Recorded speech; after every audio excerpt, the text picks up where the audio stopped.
السلام عليكم ورحمة الله وبركاته. دعوة لك سلوى channel كان دورات وكل صون كتان يوتيوب. برنامج كمان أنت وسابسين هاي أرينا هذه مهمة. أنت صحوية هذا إليه مسيحيين تا يو كنيسة ده بوان ما أنت ودن كصوبدانية. هذا إليه مسيحيين تا يو كنيسة ده ما أنت ودن كصوبدانية. وعدبات عاديات وين وين وهوي وأرين عاديات مشكلة وين وين. يا قفكي ضمير له يا قفكي مسلم روحه عليك النقض معه بلايد تستحي وإيمانيا وأنا صوب بدنيا مركب أرنتنا هواي ساس لو مشيك شيء ضد المشيكان كوا ما حد شيكانية أو سببته إن هيدا يمهدان ضد ما حد شيكانية هنقط مع مقابلات هنقط في درجة أينا هواي وآمسين لعق بكقاتهم إما هذا بالله واحد أنت نسميه مركب أيها هواي ما أنت ولا حل غيرانية أي دين تدو على عقوي يا ضد يدين يحكي مجين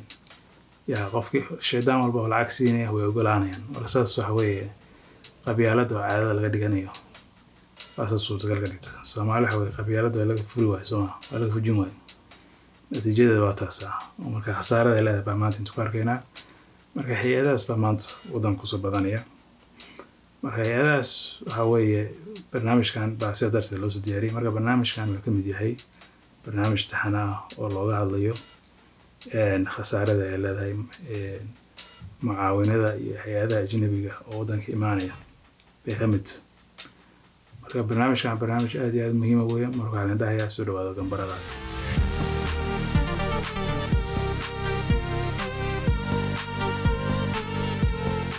مركب أوضاً كان سوماليا تدوين هذا بقولك بس عشان سأل مسلم ويا مركب هذا أو مسيحي وقاركوا كنترولان كنيسة سبب وجوجان أو خلط يا مركا خلط وي بالواحد جوجان يا مركا سي شرع هذا وفرسان أكاسا سومالي وضن شرعي لا وضدك أقبلان يا كونسوار بوليهن كي مركا حوي شرعي وكاسا وضنك دين الإسلام كبا حتى دين الدولة marka hadii ay saas tahay oo wadanka sharcigaas u yaalo sabab u joogan ma jirto ayadaan sharci u joogan ma jirto sharci darey ku shaqeynayaan marka saa darteeda waxa weeye wadanka duu diin islaam ku dhisan yahay oo kuwan ayadan baa sheegay ayadan xitaa Soomaaliya inta u jeedaan sharciga wadanka ka mid ya marka inta u jeedaan ayadan too sagaalaad oo suurta al-Imraan إن الدين عند الله إسلام بالله إلى أكتس دين وحكاه إسلام رسالة هذا هي ذهن هو يسبب وجوهان وجرت لأن هذا كلمة هي وفرسة آيادا سورة البقرة آيات بغلاتنا يا كون يفر بغلا سنكار والدين كدي والله دت كان سكيل عليه يا ولا كان بآيادا بشيء يسوي مرة الله دت كان مسيحيين يهود ولي قدر عليهم كمان غنيان إلا الدين تذكر هذا يا مركز رالين كانوا غنيان يا مركز كي أو دين دورة خسارة وين باكو رايس مركز هذا أساس بكورن ولا هذا أساس هاي دين فين بعودن كلو يمادي دين فين بلو يمادي ما يشانو حال ربع رالي إسلامي الجماعة مركز حوي وحلو يمادي إن لقى فائدة يستو ده كان مساكين تا وعبارة هايسو وعلى رأي لقى فائدة exploitation بلو يمادي إن لقوا السماء ده marka wadanka maanta hay'ado fara badan baa ka shaqeynaya oo caana yaa magacyadooda oo ku anaa soo jeedaan marka kulli saan u jeedaan waxa weeye Mareykan iyo Ingiriis iyo Yurub iyo waxaas weeye yaa magacyadoodna waxa weeye saan u jeedaan qaar baa waxa weeye magac Soomaali bay ku qaraabanayaan soo jeedin kuwa Caritas la dhaho oo marka waxa la rabaa dadka wax garadkan ahayn oo adduunka la socon in la jahwareer lagu rido baa la rabaa marka saas bay u shaqeystaan tuugooy marka magacyadooda halkaas baa ku soo helay soo jeedin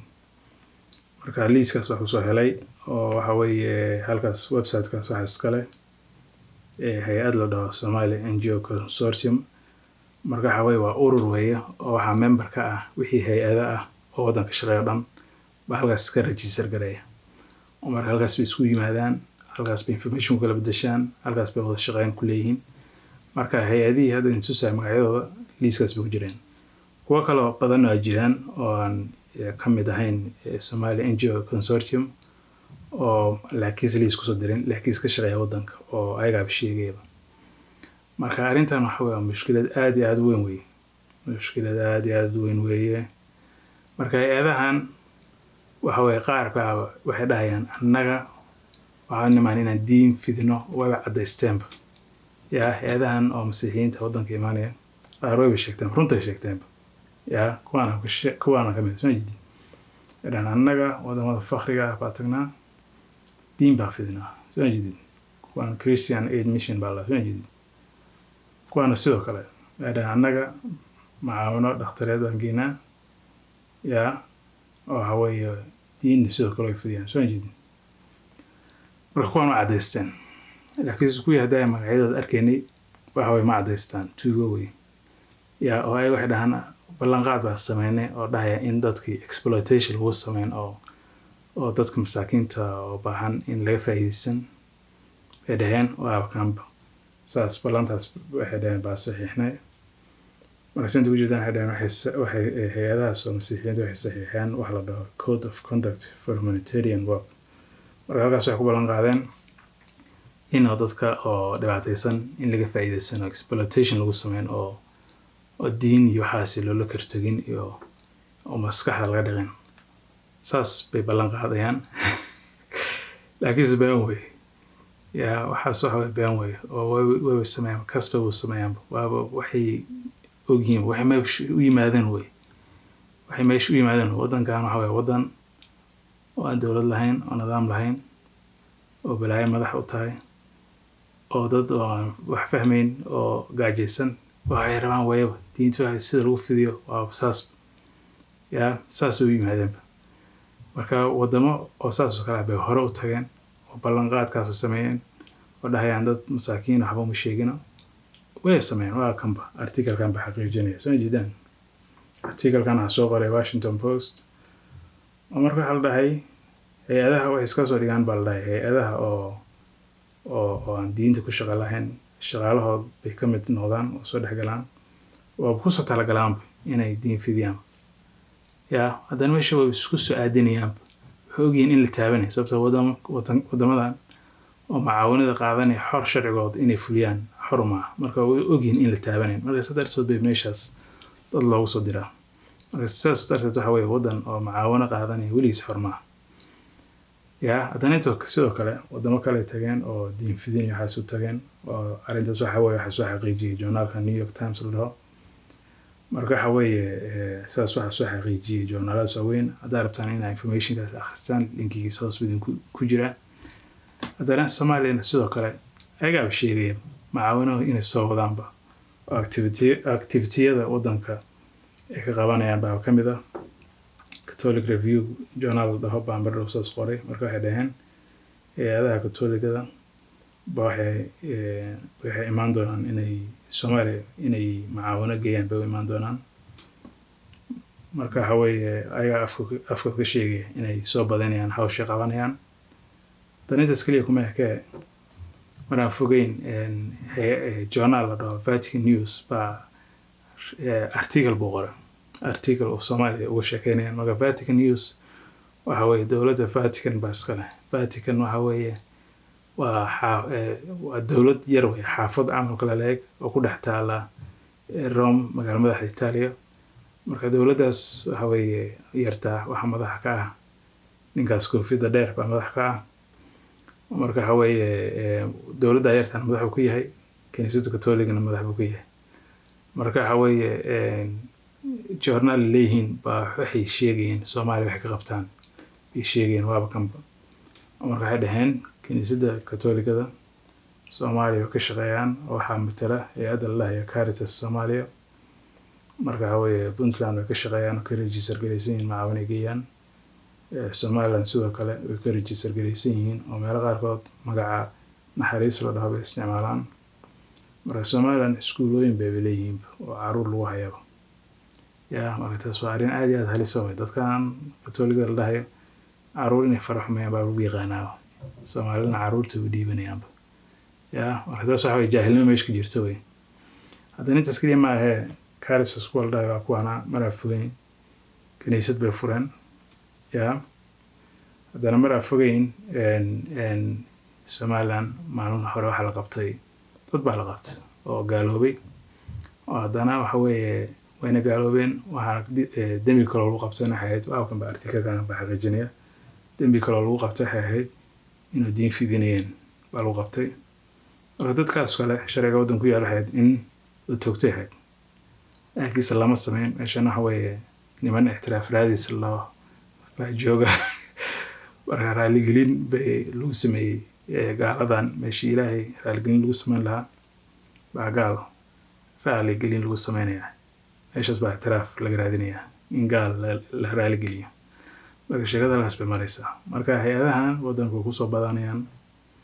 kusoo badanayaan lacag badan bay haystaan resource badan bay haystaan meeshan exploitation bay u socdaan inay sameeyaan si hadda arkayseen sida journalada haddana xaqiijiyeen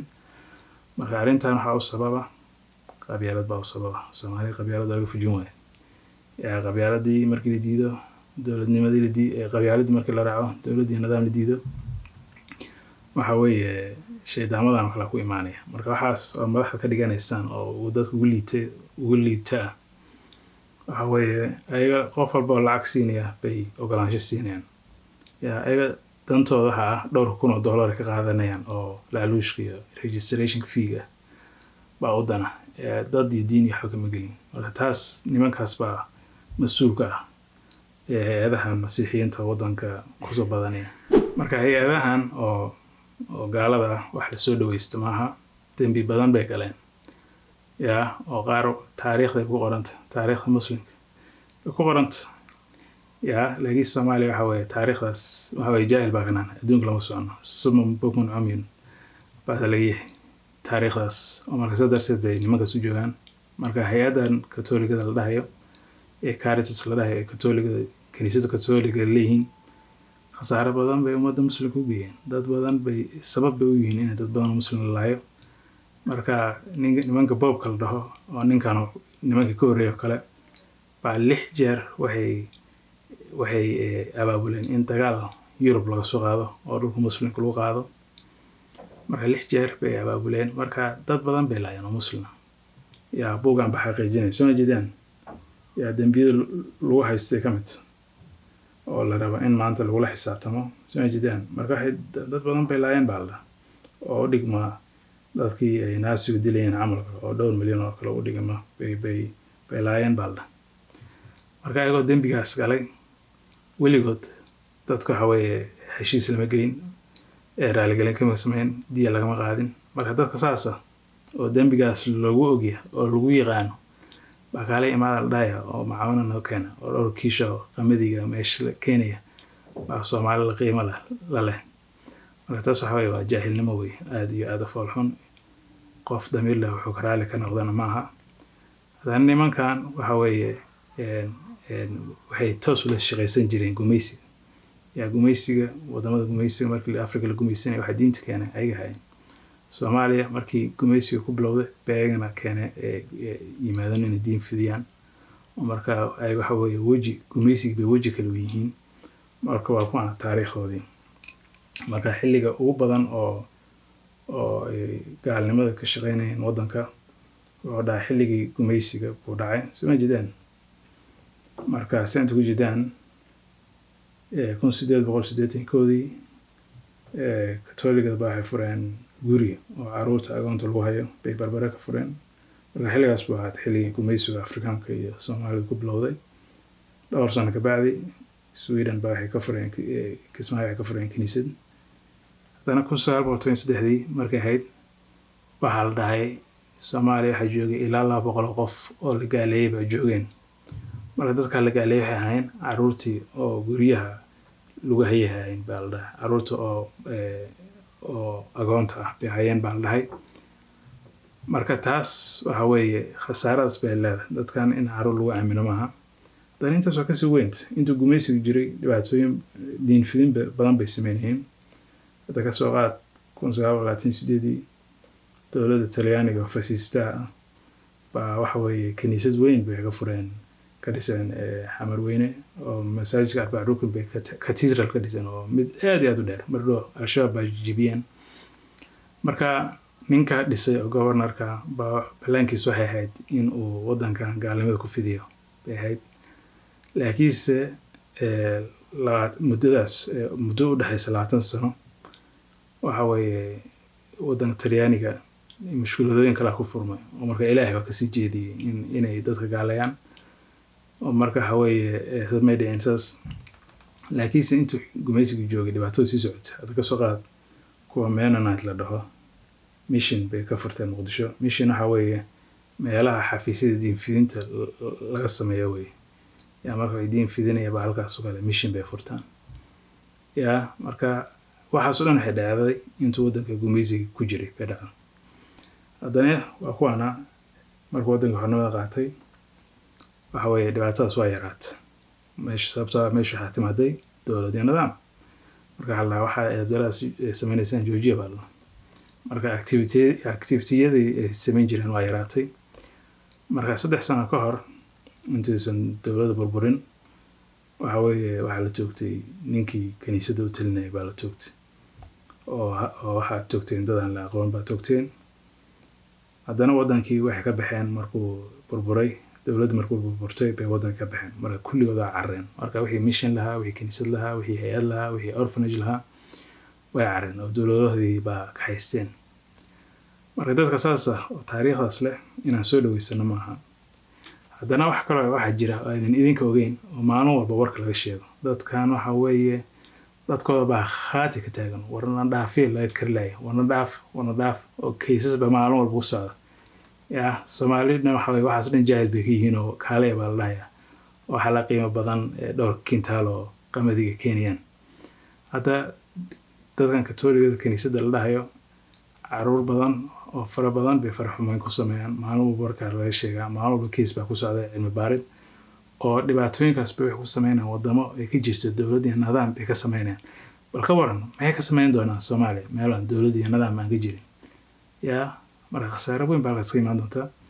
marka waxa iska dhaxaya maaha maalin walba warka laga sheegaa waa kana qaarkood inta ka arkaysan marka saan ugu jeedaan article-kan waxa weeye dambiyada ay maalin walba galaan bay ka mid tahay soo jeedaan marka halkan waxa la dhahay journalka Guardian baa dhaheen kaniisadda Katooligada waxay farxumaan ku sameeyaan baa la dhahay 17,200 caruur bay oo Mareykanka jooga bay farxumaan ku sameeyaan baa la dhahay waa inta la ogyahay hadda soo soo sheegay journalka The Guardian haddana sidoo kale Faransa 4 milyan oo caruur ah bay farxumaan ku sameeyaan baa la dhahay oo waxa soo sheegay journalka la dhahay France 24 oo dowladdu leedahay baa soo arintaas reportka soo sheegay marka waxa weeye dad badan baa farxumaan lagu sameeynaya marka waxa weeye dadkan kaniisadda wuxuu furan yahay inay caruur farxumaan baa la isdhaaya marka dadkaas way dadka la soo dhaweysanaya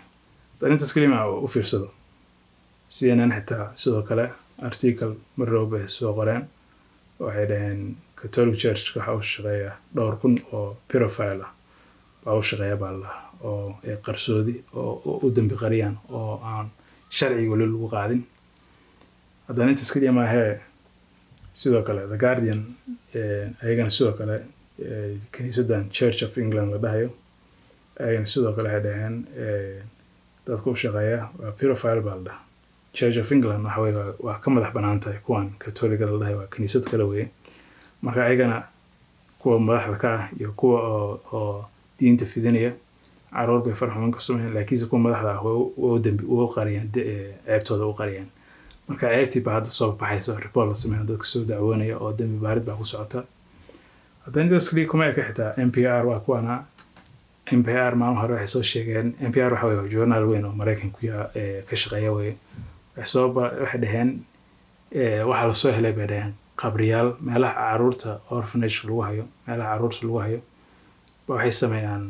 nimankan Katooligada la dhahayo caruurtii bay qaar laayeen baa la oo kawkar way dileen baa la marka caruurtii bay ku rideen baa la qabriyadii baa la helay 182 qof qabriyadoodii baa la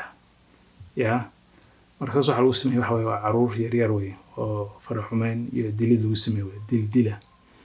yaa intaas kaliya maaha xitaa UNT baa xitaa maalin hore qayliyeen oo waxay dhaheen qabriyadan oo hadda lasoo faagayo oo lasoo ogaanayo dembiyada galeen ee katoligada kiniisadda waa in dembi baarid weyn lagu sameeyo waa la dhahaa yaa dana meel kale sidoo kale BBC da waxay soo sheegtay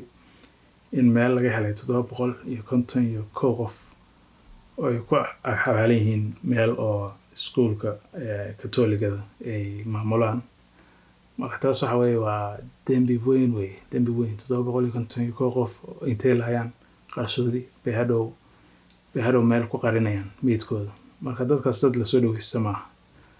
marka arrintan waxa weeye waa arrin aad iyo aad halis u weeye laakiin sayid ay saas tahay bay nimankan imaanayaan saas suurtagal waxaa ka dhigaya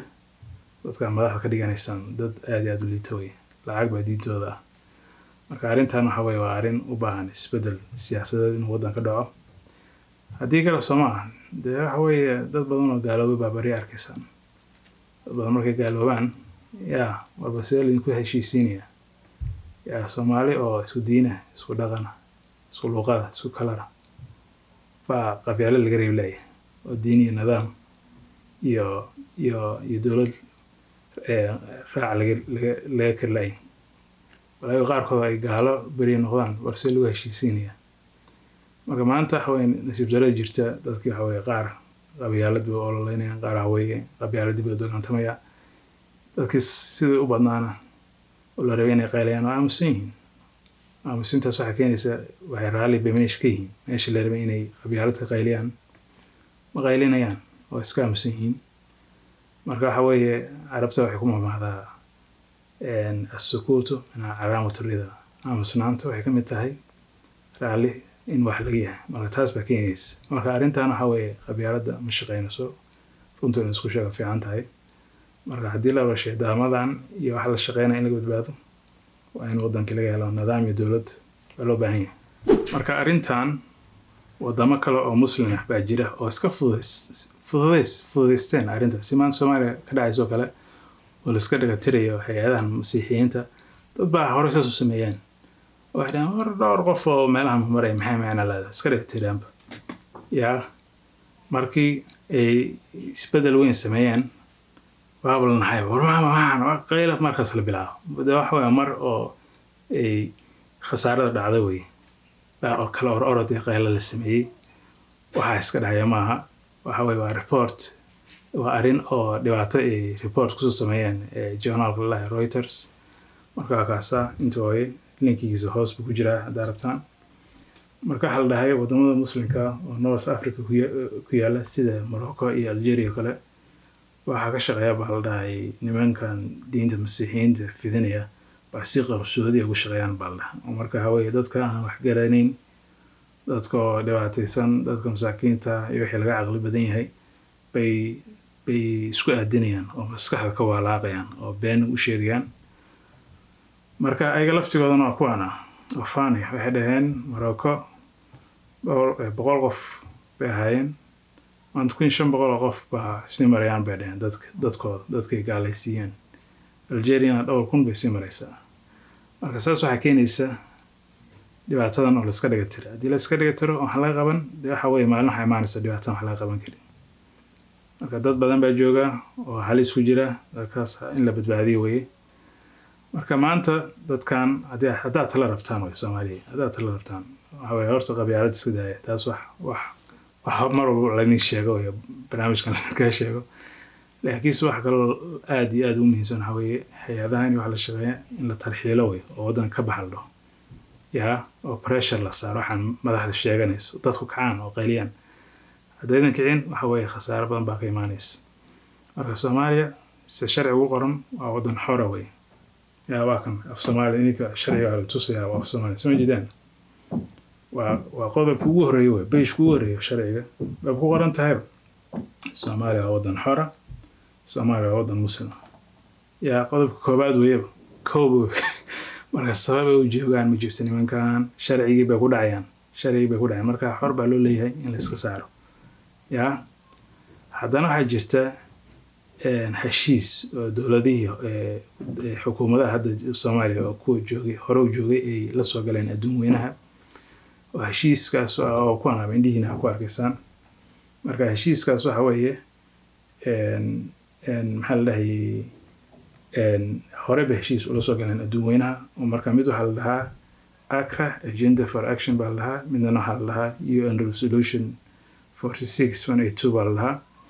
marka heshiisyadaas ee adduun weynaha la soo galeen Soomaaliya waxay xaq u leedahay inay sheegtaan mucaawanada ay rabaan oo mucaawanadaas ay la siiyo waxaysan rabin oo diidaana la siin haddana waxay xaq u leeyihiin in mucaawanada gacantooda loo soo geliyo oo ayaga dadkii iyo wixii mucaawano rabeen inay gacantooda ugu geeyaan saas bay xaq ugu leeyihiin laakiin dhibka jirta maanta waxa weeye heshiiskaas waxa weeye waa ka dhigalaayeen waxa dowladdu sheeganaysa dadka maanta mas'uuliyadda loo dhiibanaya dad badan waxa weeye oo aan waxbarasho aan haysan formal education dad aan haysan weeye oo adduun weynaha la socon marka Soomaaliya xaq waxay leedahay mucaawanada la rabo inay sheegtaan bay xaq u leeyihiin waxay rabeen inay diidaan bay xaq u leeyihiin